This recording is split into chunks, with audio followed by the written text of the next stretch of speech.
လားပါဒီခုရက်ပိုင်းပေါ့နော်ကျမကTikTokလေးတွေကိုဗီဒီယိုလေးတွေပဲတင်ဖြစ်တဲ့ခါမှာအမျိုးသမီးလေးတွေတော်တော်များများကအမ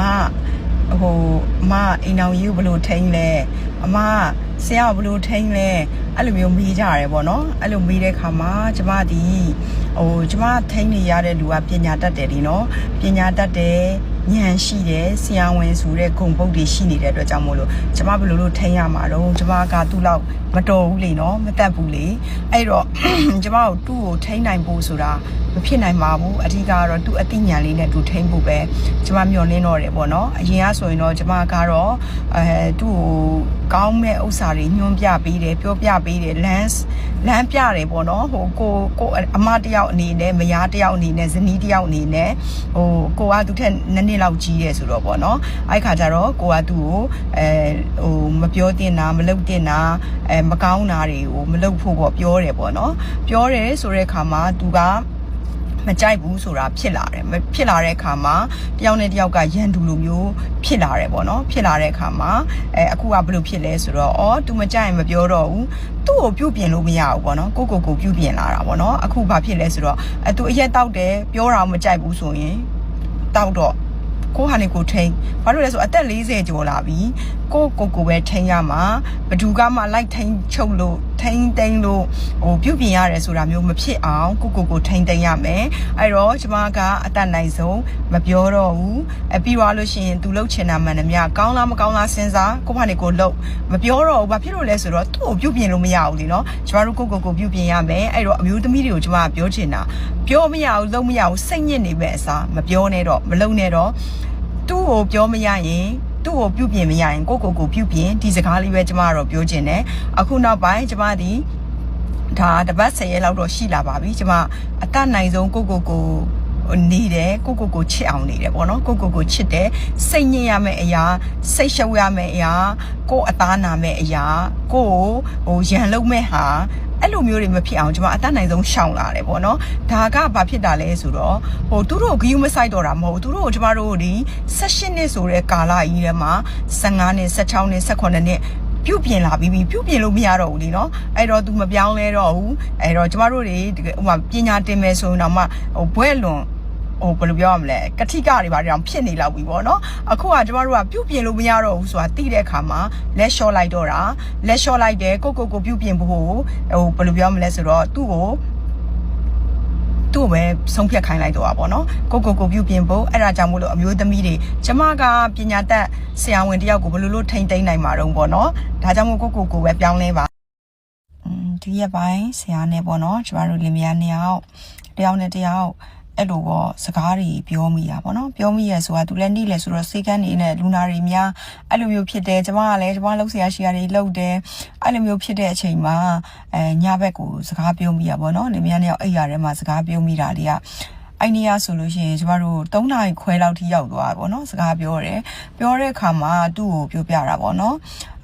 ကိုရှိတော့တွေဖြစ်စေမရှိတော့တွေဖြစ်စေပေါ့လူတဘာဝပေါ့နော်ကိုယောက်ျားကိုမာခြင်းတဲ့စကားလေးတွေကိုမာတာပေါ့နော်ဘာလို့လဲဆိုတော့ကျမတို့တွေကတခါတလေမှာပေါ့နော်အဲ့လိုမျိုးနှုတ်မဆက်ပဲထွက်သွားတတ်တယ်ပေါ့နော်အဲ့လိုဖြစ်တတ်တယ်အဲ့လိုအခြေအနေမျိုးမှာသူဘာပြောမိလဲဆိုတော့ယောက်ျားကြီးအခုချိန်မှာငါတို့ဒီအသက်ကြီးလာရင်ပေါ့နော်တခါလေကြရင်ဖြုံးခင်းနဲ့တည်သွားရင်ပြဿနာမရှိဘူးပေါ့နော်မတည်ဘဲနဲ့ငါတို့တွေကကြံနေရအောင်မယ်ဆိုငါတို့ကအိုမဲခန္ဓာကိုယ်နာမဲ့ခန္ဓာကိုယ်တေမဲ့ခန္ဓာကိုယ်ရတာဖြစ်တဲ့အတွက်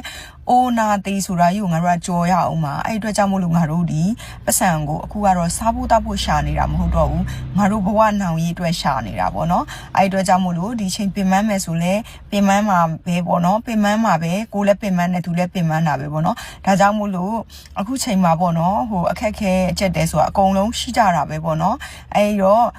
နောက်ဆုံးသူ့ကျမကတော့ပြောချင်တာတော့ဉာဏ်ရှိနဲ့ဖြတ်တန်းဖို့လိုတယ်ဒီချိန်မှာခေါင်းလူကျင်တဲ့လူတွေလည်းအများကြီးရှိလိမ့်မယ်ဒီခေါင်းအောင်ကအဲယာကွန်ခန်းလေးထဲမှာအိပ်ရမယ်ကောင်းကောင်းလေးအိပ်ရမယ်ဆိုရင်လူတိုင်းအိပ်ချင်မှာပဲပေါ့နော်ဒါပေမဲ့လည်းကျွန်မပြောချင်တာကိုယ့်ရဲ့ဒုက္ခကိုယ့်ရဲ့တကယ်ကိုအခက်အခဲဖြစ်တဲ့အချိန်ကိုဒုက္ခရောက်တဲ့အချိန်ကိုနေမကောင်းဖြစ်တဲ့အချိန်ကိုယ့်ရဲ့ဆိုးတဲ့အမွေတွေဆိုးတဲ့ဒဏ်တွေကိုခံနိုင်တဲ့လူမျိုး ဖြစ်မှာပဲအရေးကြီးဖြစ်ဖို့အရေးကြီးတယ်ပေါ့နော်တခါတလေမှာလူတွေကလှလှလေးပဲကြွကြွလေးပဲနေလို့ရတယ်ဆိုပေမဲ့ကိုတက်တောင့်တက်တာနဲ့ကိုအောင်မြင်နေတဲ့အချိန်မှာတော့အနားမှာရှိလို့ရတာပေါ့နော်ဒါပေမဲ့ဒီဆိုးမွေဆိုးတဲ့ဒုက္ခတွေဆိုးတဲ့အမွေအနှစ်တွေဆိုးတဲ့လောကဓာတ်တွေဆိုးတဲ့အကျိုးတရားအကြောင်းတရားတွေရှိလာလို့ရှိရင်ကိုနာမှာဘသူကဒုက္ခခံပြီးတော့နေပေးနိုင်မလဲဒါတွေစဉ်းစားပေါ့နော်နောက်ဆုံးကိုနဲ့အခုနေလာတာနှစ်တည်ကြာလာတဲ့အလျောက်တကယ်လို့များအိမ်အောင်ထပ်ပြီးတော့မှပြုတ်ကျင်တယ်ရကျင်တယ်ဆိုလို့ရှိရင်လည်းကျမအနေနဲ့ကျမလုပ်ပေးနိုင်တာကတော့ကျမအိမ်အောင်ပြုတ်ပေးမယ်နောက်ဆုံးကိုယောက်ျားကိုကိုရဲ့သားလိုမျိုးပဲမိန်းမပါတောင်းပေးမယ်တင်းတောင်းတင်းတဲ့ထားပေးမယ်နောက်ဆုံးစားစရာလည်းပူစရာမလိုအောင်ကျမဘက်ကထောက်ပံ့ပေးမယ်ကျမကတော့ဒီလောက်ထိစကားအကုန်ပြောထားတယ်ပေါ့နော်ဘာဖြစ်လို့လဲဆိုတော့ယူခြင်းလဲယူနိုင်တယ်တယောက်ကိုတယောက်စိတ်ဒုက္ခမပေးဘူးဒီအချိန်ကအရန်အရေးကြီးလာပြီအရွယ်ရောက်လာပြီပေါ့နော်တိုးတက်နေတဲ့ခေတ်ကြီးမှာပေါ့နော်ငငယ်ချောချောလေးလဲတယောက်လည်းမကောက်ဘူးအများကြီးယူလို့ရတယ်အရေးချင်းရှိတဲ့လူတော့မရနိုင်ဘူးပေါ့နော်အဲဒီတော့ပြောချင်တာတိုးတက်လာတဲ့နဲ့အများကျမတို့တွေစိတ်ဓာတ်တွေမြင့်မြတ်ရမယ်အတွေးခေါ်တွေမြင့်မြတ်ရမယ်အလုပ်အကိုင်တွေရွေးချယ်တတ်ရမယ်မြင့်မြတ်စွာနဲ့နေထိုင်တတ်ရမယ်စားတောက်တတ်ရမယ်တွာလာတတ်ရမယ်ကိုယ့်ရဲ့ပတ်ဝန်းကျင်ကိုယ့်ရဲ့မိသားစုကိုယ်နဲ့ဆက်တဲ့လူတွေအဓိကကိုယ်မေတ္တာရှိတဲ့လူတွေချစ်တဲ့လူတွေကိုမထိခိုက်အောင်နေတိုင်တတ်ရတယ်ပေါ့နော်အဓိကတော့ဘလောက်ပဲတိုးတက်ဘလောက်ကြီးပဲရုပ်ဝတ္ထုတွေတိုးတက်လာစိတ်ဓာတ်တွေမတိုးတက်လာဘူးဆိုလို့ရှိရင်တော့လောကမှာလူဖြစ်ရတာမတန်ဘူးပေါ့နော်အဓိကကျမတို့တွေကရုပ်ဝတ္ထုတွေတိုးတက်တယ်လို့စိတ်ဓာတ်ရေးရပိုင်းရာတွေလည်းတိုးတက်အောင်နေထိုင်ရတယ်ပေါ့နော်အဲ့တော့ဘလောက်ပဲရုပ်ဝတ္ထုတွေတိုးတက်စိတ်ဓာတ်ပိုင်းဆိုင်ရာတွေမတိုးတက်လာတူရင်ကျမတို့ကဘယ်လိုပြောမလဲဆိုတော့လူရိုင်းခစ်နဲ့ဘာမှမချဘူးပေါ့နော်ဟိုခစ်ကလူရိုင်းနေလိုမျိုးပဲပေါ့နော်ဘာအတိညာမှမရှိဘူးဘာမှဘယ်လိုပြောမလဲဆိုတော့အရှက်တရားအကြောက်တရားမရှိဘူးဆိုရင်တော့ဒါကျမတို့က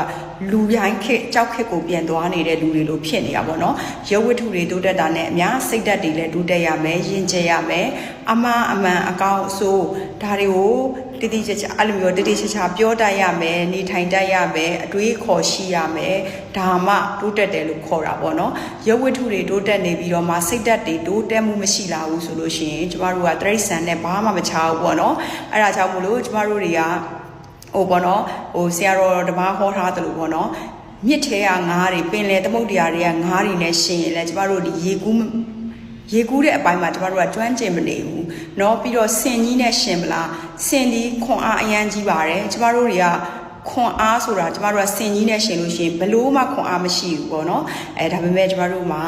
ဘယ်လိုပြောမလဲဆိုတော့အပြေးတန်တဲ့အပိုင်းကိုကြည့်မလားအပြေးတန်တယ်ဆိုချင်းတေးတွေကြားတွေဆိုလဲကျမတို့တဲ့အပြေးတန်တယ်ဒါပေမဲ့ကျမတို့ကသူတို့နဲ့တွားရှင်ရမှာမဟုတ်ဘူးအဓိကကကျမတို့ကဘယ်လိုပြောမလဲဆိုတော့အုံနောက်ညံနဲ့ပဲချင်းချင်းရတယ်ပေါ့နော်ဘာလို့လဲဆိုလို့ရှိရင်ကျမတို့တွေကခုနပြောသလိုပေါ့နော်ငငယ်လေးချောလေးပြောရင်ကျမတို့ကခွေးတိရစ္ဆာန်နဲ့ဘာမှမကွာတော့ဘူးပေါ့နော်ခွေးတွေဆိုတာကျမကြည့်တာပေါ့နော်လေ့လာကြည့်တဲ့လောက်ကတော့သူတို့မှာမိတ်ဆွေတငယ်ချင်းအပေါင်းတင်းငယ်တာကြီးတာအဖေအမေမောင်နှမဘာမှအသိဉာဏ်မရှိဘူးသူတို့ရဲ့တဏှာစိတ်ကိုပဲဦးစားပေးတဲ့အတွက်ကြောင့်မို့လို့ကျမတို့တွေကအသိဉာဏ်ရှိတဲ့လူတွေဖြစ်တယ်အဲဒီတော့တိုးတက်လာတဲ့ဆိုတဲ့ခေတ်ကြီးထဲမှာလည်းငငယ်ချောလေးတွေဒီပတ်စံရှိလို့ရှိရင်ကြိုက်တဲ့လောက်ယူလို့ရပါတယ်ဒါပေမဲ့အသိဉာဏ်ရှိပြီးအိန္ဒြေရှိပြီးတော့မှတန်ဖိုးရှိတဲ့မိန်းမတွေကတော့တယောက်ဆိုတာတော့တစ်ခါတွေးဖို့တော့မလွယ်ပါဘူးပေါ့နော်ဒါကြောင့်မို့လို့အသိဉာဏ်ရှိပြီးတိုးတက်တဲ့လူဖြစ်ကြပါစေလို့